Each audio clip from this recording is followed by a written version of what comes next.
Even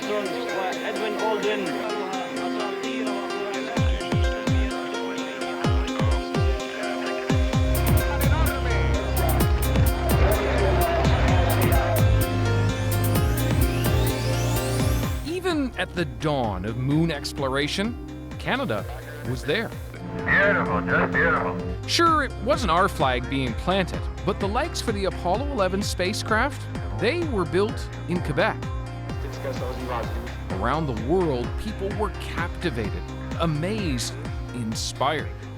I remember very vividly looking at the black and white picture and taking a black and white photograph with my little Kodak and I still to this day have this photograph. Really?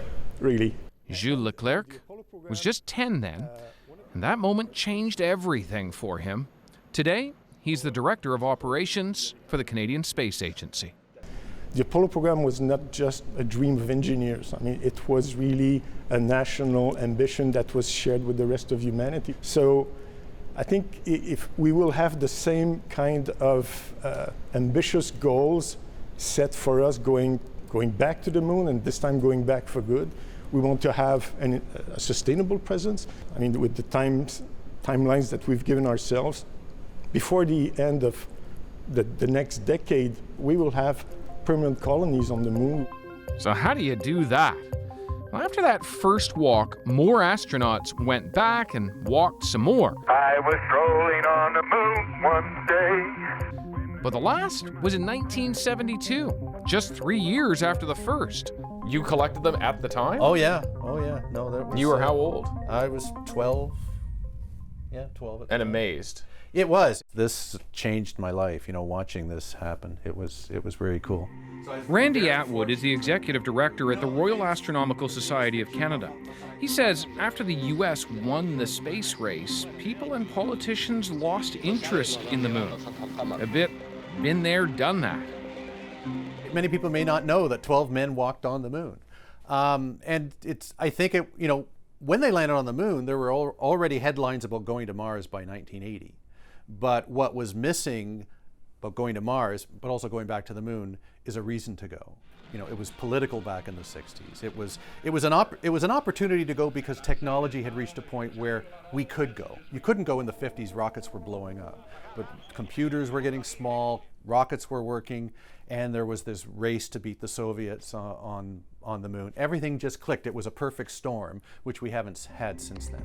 Vietnam also consumed budgets in the 70s, and by the 80s and 90s, space stations became the focus. But now, there is a race back to the moon.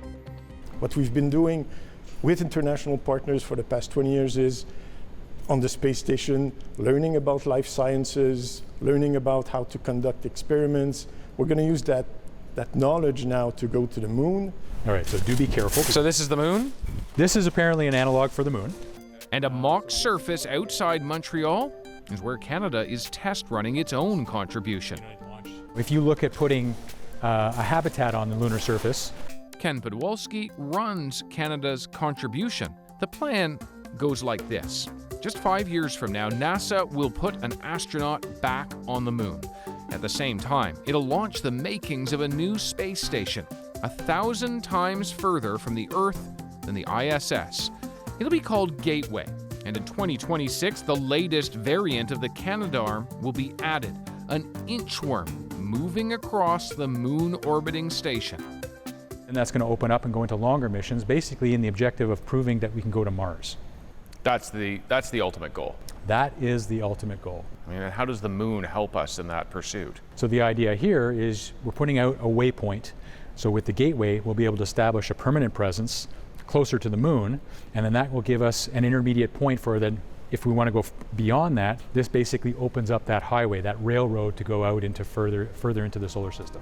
While Canada's artificial intelligence and robotics will help build and sustain the new space station, on the moon itself, our rovers are key to the next phase.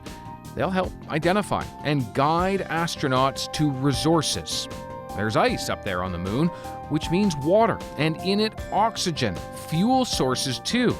So what is normally hauled all the way up from Earth may be sourced right on the moon to help propel people to Mars. And is there any reason to think that there is a gas station on the moon? We've pretty much proven it to ourselves. I think there's enough science out there now that we know that there's subsurface ice. We know we have the technology to be able to take that ice and melt it down and generate hydrogen and oxygen, and from that we can actually put together fuel. And this is going to build up that, that railway of logistics that connects the Earth to the moon and then to beyond. Going all the way to the red planet is bold, a 7-month journey from the moon, perhaps with even more waypoints to build along the way. First step, though, is back to the moon.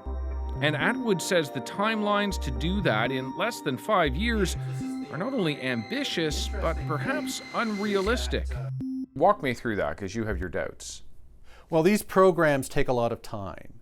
And a lot of these, back in 1989, President Bush #1 said we will be back on the moon on 2019. Here it is 2019, and we're no closer to going back to the moon than we were in 1972.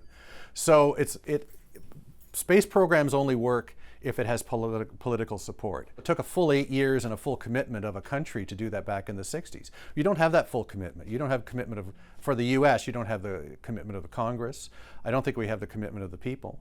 It just seems to be a political juggernaut, just, what sounds good today. The idea of going to the moon by 2024, I think is nearly impossible.